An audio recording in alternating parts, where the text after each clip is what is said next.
Welcome to American Press Productions, independent political analysis. Our featured story today is on Bernie Sanders praising communist Russia. But first, the daily headlines. The House will likely pass its most significant gun control legislation this week since Bill Clinton's first term.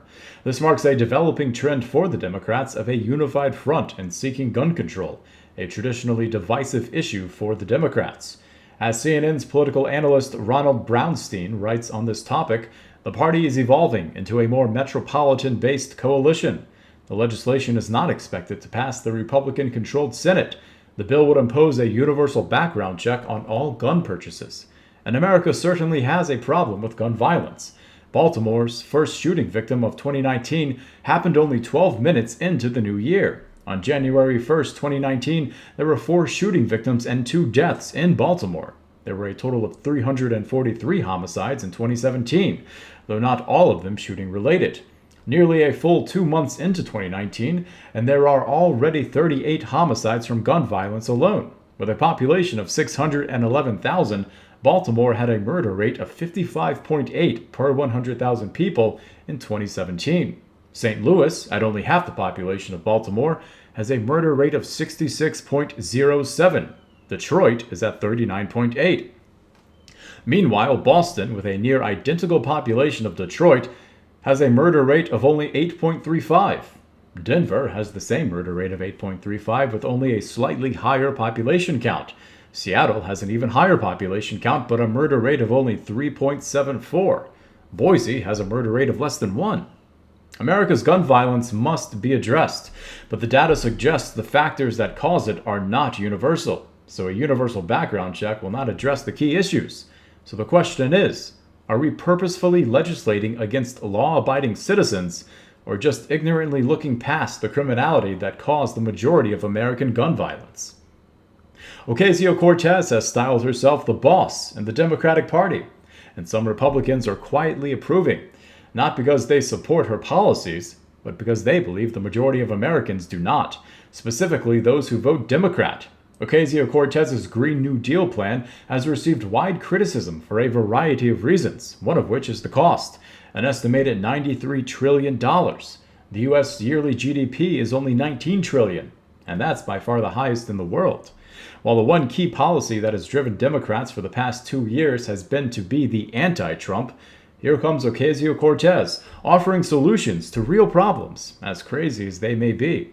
But this sets her apart from the rest of the Democrats and allows her voice to be heard, because no one else is saying much of anything. You may think this is a problem that will solve itself. Let her speak. The more she opens her mouth, the more she reveals to Democratic voters, many of whom do not support her policies. So let democracy take its course and let the voters solve the problem. That is the problem. Her base supports her policies. The 14th District of New York encompasses part of the Bronx and part of Queens. Her anti-majority redistribute the wealth socialist stances are exactly what her base wants to hear. She is a sign of the coming new American politics, where different demographics will fight for vastly different government policies.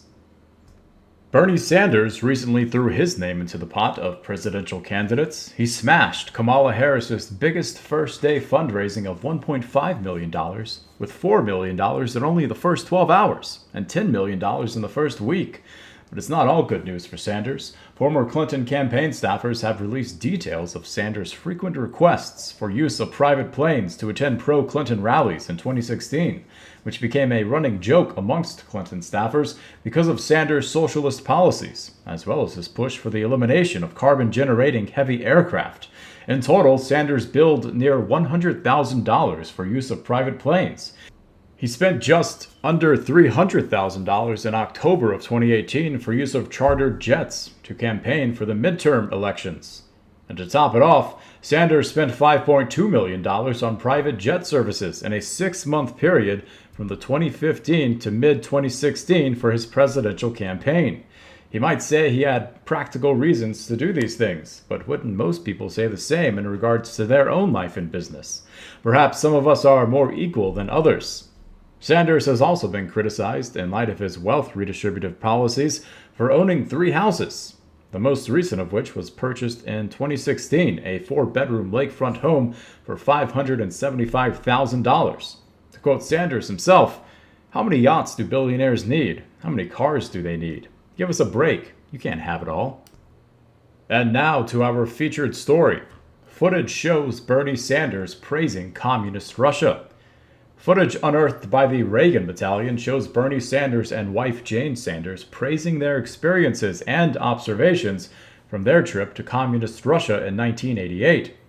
Extremely impressed with their public transportation system. The stations themselves were absolutely beautiful, Bernie said. And this is true, at least in regards to their beauty. Bernie went on to say he was also impressed with their youth programs, palaces of culture for the young people, cultural programs which go far beyond what we do in this country.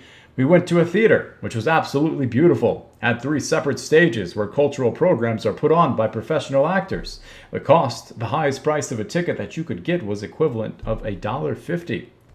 Bernie's wife Jane said, "The city was beautiful. We were astounded by the optimism, the enthusiasm of the nation. The things that struck me the most was the way they dealt with children, their community.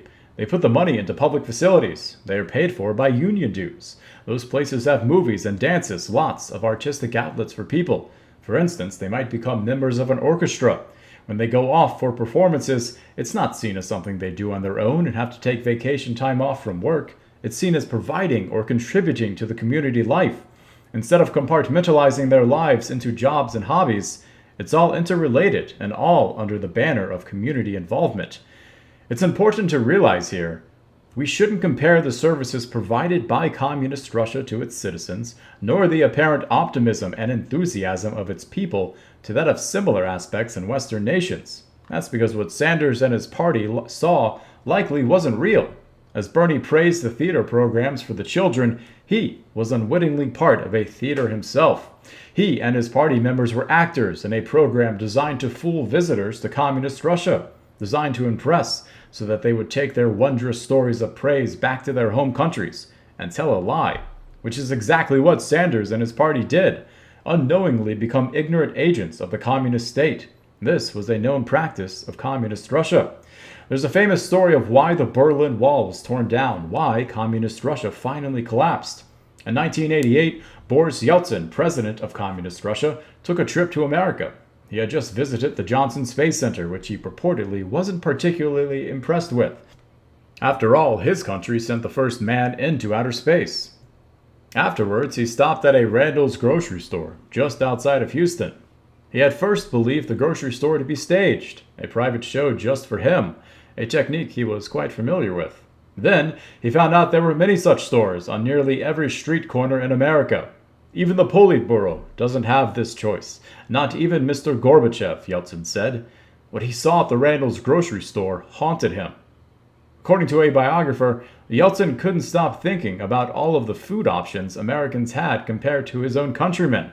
According to Yeltsin's autobiography, the trip to Randall's shattered his view on communism.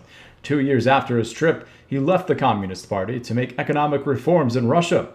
"When I saw those shelves crammed with hundreds, thousands of cans, cartons, and goods of every possible sort, for the first time I felt quite frankly sick with despair for the Soviet people," Yeltsin wrote. "That such a potentially super-rich country as ours has been brought to a state of such poverty. It is terrible to think of it."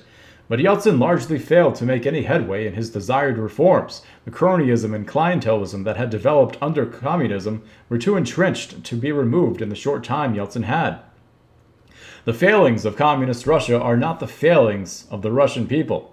They are failings inherent and inevitable in communism and Marxism. Some of Marx's ideas sound great, but they are built on deeply flawed foundations. Many of his economic ideas were based on his complete lack of understanding of what feudalism was, how and why it developed, and the top-to-bottom inner workings that sustained it. His anthropological works have set back the field of anthropology decades, and we are only just starting to unravel the malignant line of ideas injected by him that were based on a complete lack of understanding of historical, cultural, and societal institutions. The point here isn't to lambaste Sanders or communist Russia, it's to point out the dangerous and damaging consequences of following Marxist ideals.